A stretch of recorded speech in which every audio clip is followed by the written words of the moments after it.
शेतकरी आणि गाय. शांत सुंदर सूर्योदय. एक वृद्ध कष्टाळू शेतकरी आपल्या लाडक्या गायला घास भरवताना दिसतो. शेतकरी, अगं गंगा, तू आहेस म्हणून माझा संसार चालतो ग. लगेच दृश्य बदलते. गावात मोठा दुष्काळ पडलेला दिसतो. जमीन कोरडी भेगाळलेली. शेतकरी चिंतेत दिसतो.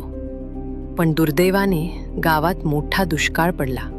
रामा काकांकडे गंगाला खायला घालायला काहीच उरले नाही. शेतकरी कष्टाने थोडेसे गवत घेऊन येतो. गंगा शेतकऱ्याकडे बघते आणि ते गवत खाण्यास नकार देते. शेतकरी रडतो. शेतकरी गंभीर आवाजात, मला माफ कर गंगे, मी तुला उपाशी ठेवू शकत नाही. तो मनावर दगड ठेवून तिला दुसऱ्या श्रीमंत गावकऱ्याकडे देण्याचा निर्णय घेतो. शेतकरी जड अंतःकरणाने गायीला घेऊन जातो. गाय परत परत शेतकऱ्याकडे बघते. शेतकऱ्याचं प्रेम पाहून गंगाने निर्णय घेतला.